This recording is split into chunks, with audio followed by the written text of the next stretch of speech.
Welcome, friends. Today, we are doing another family portrait video.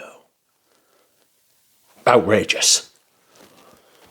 That is right, my friends. Once again, I have returned to you, this time with another family portrait video. And the house we are featuring today is a very special fragrance house. And that is Serge Lutens. I've actually done this video before. It was one of my first live streams. And that was because I was having trouble filming a video this long. But we're going to try again today. We're going to try again today and see what happens. If the same shit happens to me this time as it did last time, I will be spitting feathers, my own feathers. You know? Actually, I don't think it was a Serge Lutens one. I think it was the YSL one. Anyway, not to worry. Either or, doesn't matter. Today we are doing another family portrait video. Before me, I have 17 fragrances. If this had been last year, it would have been closer to 30. But I have sold a considerable amount of perfume over the last 2 years. And a lot of those were Serge Lutens. And Serge Lutens I didn't wear. I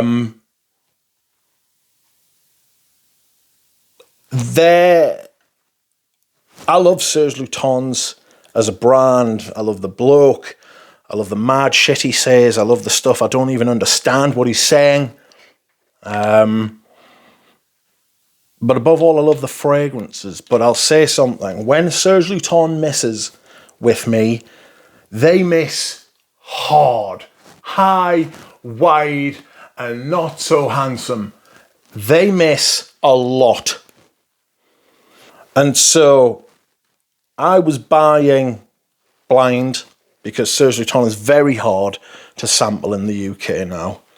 I was buying blind a lot of fragrances from Serge Lutens. I learned my lesson pretty quickly that you can't really trust what a Serge Lutens is going to smell like from the notes. So I've sold quite a lot of them, including stuff like Chypre Rouge and Serge Noir, Araby, Diane Blonde, a lot of fragrances. But these are the ones I have left, and I would wear any of these. So let's get started, shall we? And I think we're going to start with the 2 bell jar fragrances that I own. I only have 2 of the bell jars, and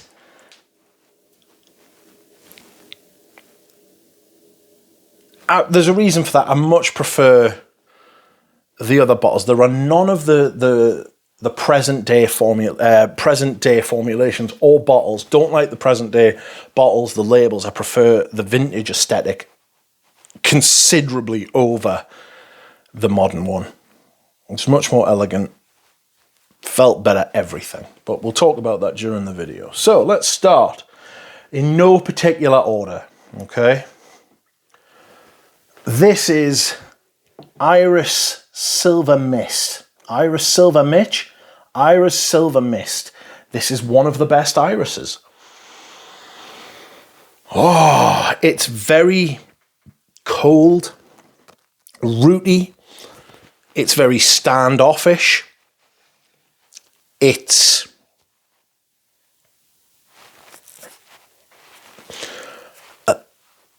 a little bit powdery.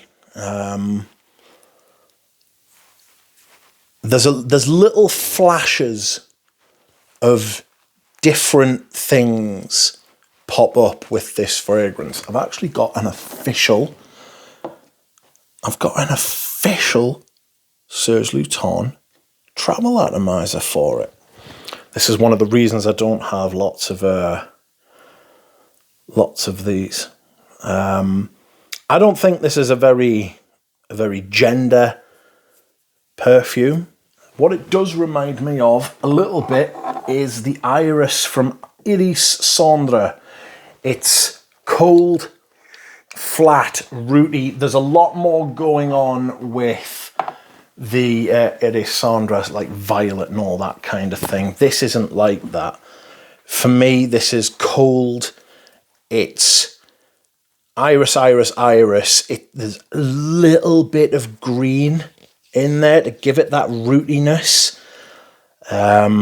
It's not sweet. It's a little bit fresh. It's natural. It's not really dark. It's kind of something bright that is hidden in the darkness. So you can't see its brightness till you shine light on it. But it's naturally bright, but it's hidden in darkness. It's an absolutely incredible fragrance. It smells amazing. It's one of the best Serge Lutens, and it is actually one of the only Serge Lutens that is not made by Christopher Sheldrake. Very surprising. Christopher Sheldrake could be reasonably called the in-house perfumer for Serge Lutens. And I don't think anybody would argue with that. I wouldn't argue with that. But this was made by Maurice Roussel. So, very hard to find. Not always in stock. One of the best Serge Lutens, though. You know? One of the best. Okay. Next up, I'm just going to put this back over there because I've got a lot of bottles around us, as you can imagine. And also, some hydration. Excuse me whilst I hydrate. Okay, next up we have my other bell jar, and this is Incense et lavender. And that's exactly what it is, friends. Let's not fuck about here. This is Incense et lavender. It's iris and incense. It's very... Oh, what is it?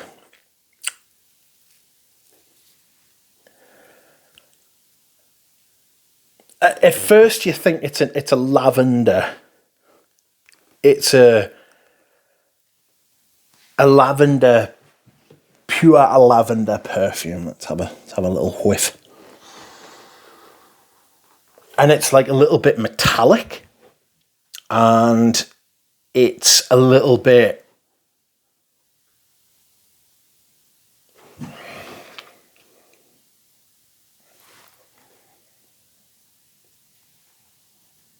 impenetrable. It's hard. I'm just going to put some on my finger there. It's soapy, very, very soapy. But the more you wear this and the more time you spend with it, that soapiness, it's very sheer, very clean, very, very clean. The incense in the background gives it this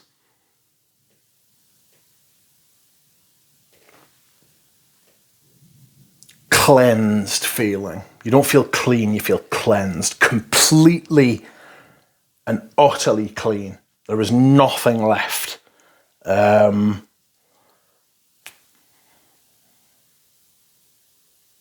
lavender becomes very foreboding. I'm not going to review all of these. I'm just going to take you through them and give like a slight description of them. Such a good perfume. This is in the Palais Royal, you will notice. A vintage Serge Lutens. I am a collector of almost all things Serge Lutens. And this is one of my favourites, hence why this is considerably fuller. These are 75ml. I wish they weren't such an odd size. I wish they were like 100ml, but for the same fucking price. Not to worry, not to worry. Okay, now we are into the normal bottles, and I will start by showing you my latest Serge Lutens acquisition. And in fact, I think this is going to be a catch and release, and I will explain why in a minute. This is Ambre Sultan, but it is Ambre Sultan Eau Fraiche. I didn't know this existed. Had no idea that they did Eau Fraiche for this line at all, and I was surprised to find it. This, as you can see, if you don't believe us, if you're into your Serge Lutens, Eau Fraiche. These were released in the early 2000s, I believe. And this is one of them. And as soon as I saw it, I thought, fucking hell, I'm having that as a collector. But I'll be honest, I'm going to sell it because when I come to Ambre Sultan, I will tell you why I'm going to sell the Eau Fraiche version. So the Eau Fraiche version is exactly the same as the normal version. It is just dilute. Okay, next up we have another Palais Royal, and this one is Santal Blanc. Now, I think this was moved into a different collection in different bottles, but this one's mine. It came from 2001. It has it's obviously sandalwood, but there's like cinnamon in there. It's fresh. It's clean. It's woody. It's just a little bit sweet.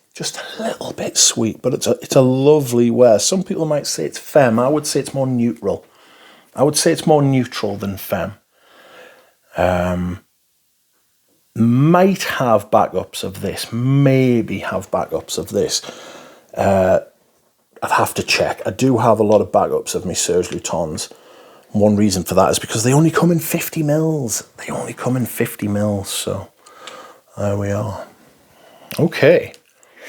In case you're wondering about the different labels, okay, the Palais Royal, which is on the Santal Royal, the little palace on the bottom there, that is older versions, and they go for more money. And they're older formulas, and they're what the collector seeks. There is a Serge madness. There is a Serge mania. But that is something, maybe it's for another video, like. I buy any of them that are in these bottles. That's like my thing. And then I try and get the Palais Royal if possible. Okay, next up is Rousse. Rousse is one of the most underrated Serge Lutens that there is. This is a big, big cinnamon perfume.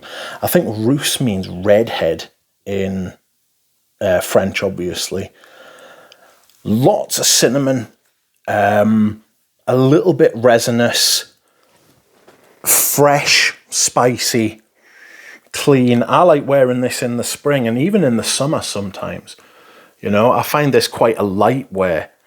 It's absolutely gorgeous, I think. Like I said, one of the most underrated Serge Lutens fragrances that there is. Okay. What next? Next up, we have Gris Clair. Now, I don't wear Gris Clair as much as I would like to. In fact, I could say that about a lot of perfumes, to be honest. This is another lavender with incense, but it's very different. The lavender is powdery, it's softer, it's a lot less foreboding, it's a lot less formidable.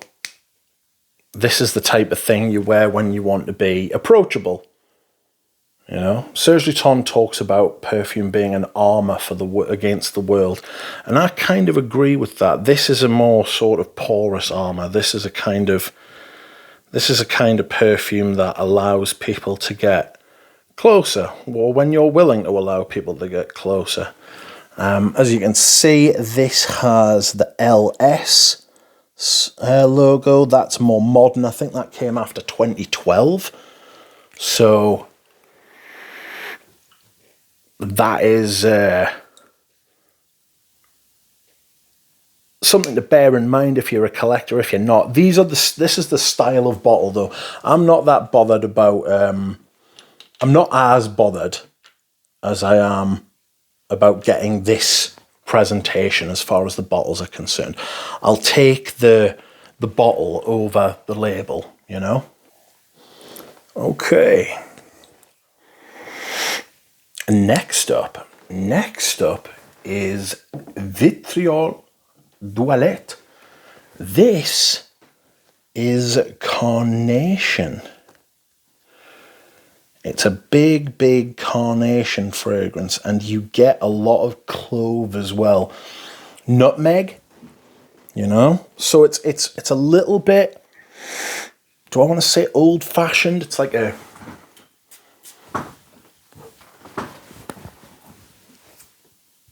a little bit sweet, you know? There's some pink pepper in there as well. Not sure how I feel about this one. To be honest, I might let this one go. It's got some weird sweetness. Carnation is nice for me when it's part of the wider conversation inside a perfume, but not when it's the centerpiece, you know? Not when it's special. Not when it's the talking point, which it is in this perfume. So I'm a little bit, this would probably be next on the chopping block if I'm being perfectly honest, because I don't know, I find a slightly violet, something reminiscent of violet in here, which makes me, I don't like violet, if I'm being honest. Not a fan, but not to worry. Not to worry. Okay. What do we have next? So, next up, we have Le Orphelin. Le Orphelin. So, L'Orphelin is...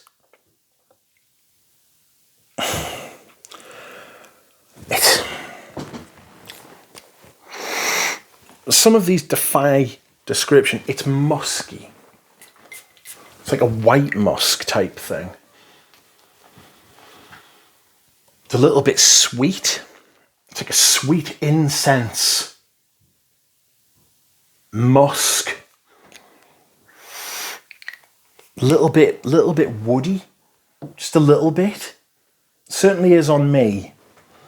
It's my kind of memories of wearing a little bit powdery, a little bit musky, woody, some sweetness. Again, one that I find quite difficult to wear. I find it quite difficult to live with. You don't see this very much in my rotation. When I do my fragrance rotations, you won't see this one very often. I struggle with it. I try to wear it, and you can see I have worn it.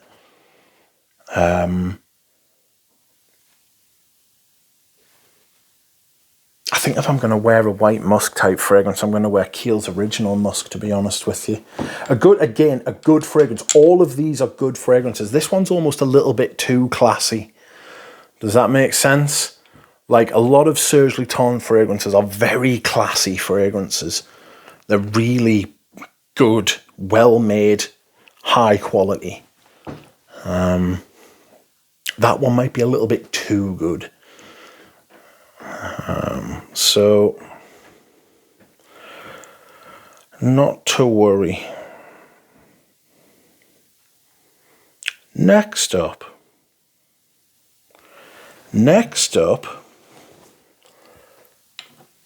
is a fragrance I'm sure all of you have heard of, and this is 5 o'clock au gingembre. 5 o'clock au gingembre by Serge Lutens, of course. This is a tea fragrance. Big tea, lots of cinnamon, a little bit of honey. It's fresh, it's dark, it's woody, the sweetness. Lots of dark tea, though. Named after the ritual of British tea in the afternoon at 5 o'clock. It's basically drinking tea at 5 o'clock with a ginger biscuit. Brisket? Didn't put ginger in your brisket. Ginger biscuit at 5 o'clock.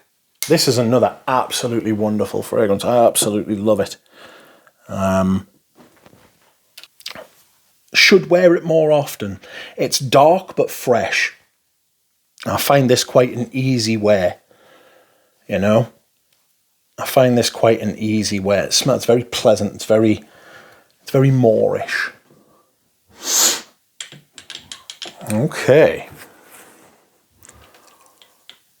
Okay, next up.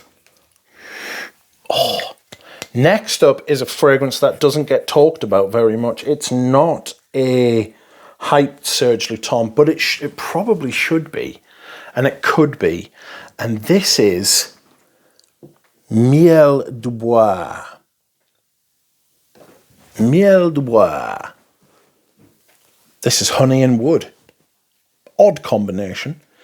There are like lots of different kind of woods in there, but they are more dark woods, and that is to offset the very rich, sweet,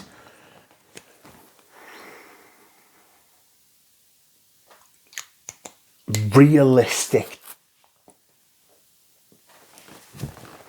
honey. There's a lot of honey in there. This was a honey perfume before honey was like the main note in perfumes. There are lots of perfumes that have had honey throughout the years, you know, like pissy honey from like Boss Number One, and things of that nature. I can see another bottle in front of us. I just can't fucking bring the name to my mind. But this is very sweet. It's very rich. Because it's quite ambery and sweet, you would think you could wear this in the autumn and the winter, but it's so honey-like that it's got like the floral aspect of honey in there with it. So that gives it this kind of summery quality, you know? Very summery. And it makes it quite difficult to wear in the colder weather, you know. What's next? What is next?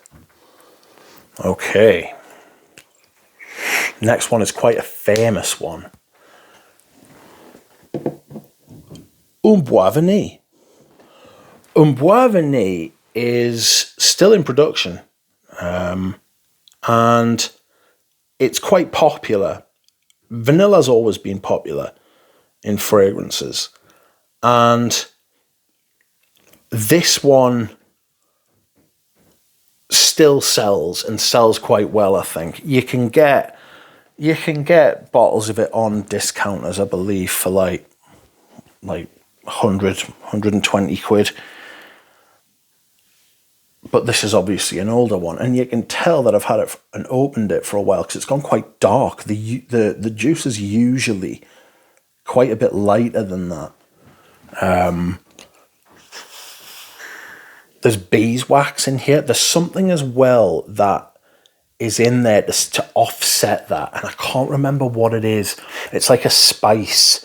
It's like a tangy, dark spice. Could be like allspice or something, like a Chinese 5-spice. Something like that lurks within here. There's a little bit of powdery residue on there. I wonder what that is. Almost like sugar. Fresh. but with a burnt quality. It's like maybe some like honey or beeswax in here too. Lovely. Absolutely brilliant rendering. It's not just a big, sweet, sucrose neon bomb. Excuse me whilst I hydrate. It's very rich without ever becoming too much, you know. Some wood in there, obviously, as well, to offset the outrageous sweetness. Okay. What are we doing?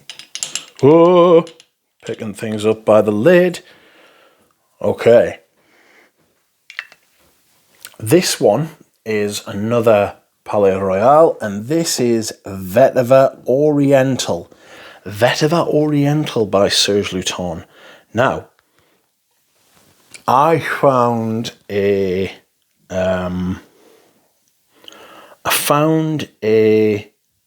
discounter in France, Premier Avenue, and they had a number of bottles of this, and they were selling it very cheap. So I bought all of them. Sorry about that. This is a very different take on Vetiver. You know, this is a very different take on Vetiver. There is dark chocolate, which is, I get that from Vetiver anyway, but it's accentuated, it's pushed. There's an amber note, like a standout amber, like amber on purpose. It's not like an ambery vibe. It's like there's Vetiver and amber, and it's green. There's something a little bit weird about this version. In the more modern version, it's probably an easier wear because they do away with a lot of the dark chocolate and the dark chocolate facets with it being bitter, because there's like a bitter and sweetness in here. There's a sweetness from like iris. I should really review this because it's very complex, complicated fragrance, you know.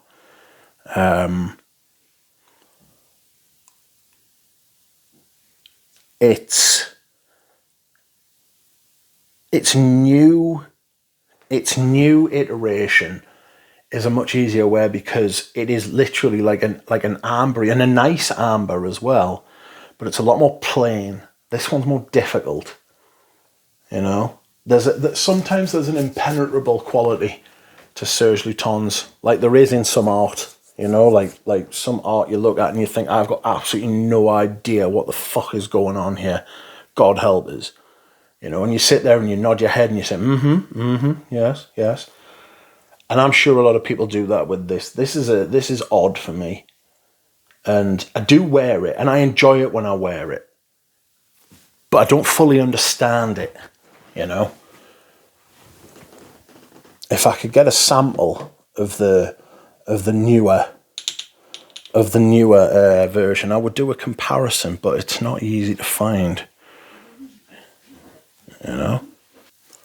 Okay. Next up we have a very famous, well, all of the rest of these are very famous. But this is this is probably one of the lesser famous, more famous ones. This is Santal Majuscule. This is a majestic sandalwood, one of the best fragrances. This was a 3-note fragrance before 3-note fragrances were a thing. This is sandalwood. It's dark chocolate, choco powder, cocoa, and it is rose. And you get all three of those to varying degrees and nothing else, frankly. But it's beautiful. It's a massive sour sandalwood rose thing, and it just is stopped just short of becoming very tough and very hard and unpleasant by the chocolate, and it's rescued by that, and it's brought back, and it actually is an incredible way. It's one of the best woody perfumes you can buy. It's absolutely gorgeous. I do not wear this enough. I keep forgetting I've got backups of this so I can spray freely. And I should. I keep saying I'm going to do a Serge Lutens week, and then I get enticed by all the other bottles I've got. This is still available. Try and get one of the bottles of this if you can. Modern or vintage. It's quite all right. So I will say this, Serge Lutens takes better care of their fragrances than most brands do. You know? I don't know who reformulates them. Could be Christopher Sheldrake, which would be nice. It's nice to think about, but you know my theory that brands that have an in-house perfumer tend to take better care of their fragrances. When a perfumer reformulates their own formulations, they tend to take care of them better. Okay, next up we have a very strange fragrance. This, among the collectors, is an absolute darling, and it goes for a fortune, and I don't think it necessarily should, but I came very close to selling off all my bottles of this, and then I decided against it because it's really cool. This is Jus de Pot by Serge Lutens. Bread, wheat, yeast mode, if you will, and even if you won't. It literally smells like that. It's milk, wheat, sandalwood, bread. Smells like a French country kitchen in the morning when they're baking bread. There's still some air, and there's still some coolness from like the stone bricks, like the stone brick, but you know what I mean. It's like a stone built, like old country chateau where they're making bread in the morning. It's absolutely gorgeous. I love this. Something a little bit spicy in there, just a hint of it, but it's milky, it's ambery, it's a little bit sweet, but it's nowhere near the kind of sucrose diabetes bombs that you get these days. It goes for a fortune online. I'm pretty sure it's discontinued, but what an absolutely amazing fragrance this is. Really, really cool. You don't get brands taking risks like this now. You just don't, because they don't. They don't want to. Type of fragrance that sells a shit ton when it's gone. Kind of like artists. Okay, next up we have another fragrance. Of course. But this is another one that sells for insane amounts of money on the aftermarket, especially these bottles. I've seen these go for upwards of 600 quid. And this is Fille en Aiguille. This is a pine fragrance. Girl in the Pines, it's called. Don't be put off by the word girl. Girl! I think this is back into the bell jars now. That's another thing. Serge Lutens is a brand that keep fucking mincing their perfumes around different collections and different bottles, and it's very disorientating and difficult, you know. But this is pine wood, pine needles, like a forest fire in a pine forest. And the smoke and the greenness and the sap, but from quite a way away, so you get to smell it like that. It's a little bit fresh. It's cool and dark. It is an absolutely gorgeous fragrance. Is it worth the aftermarket prices on these? No, but for some reason it has taken on a life of its own.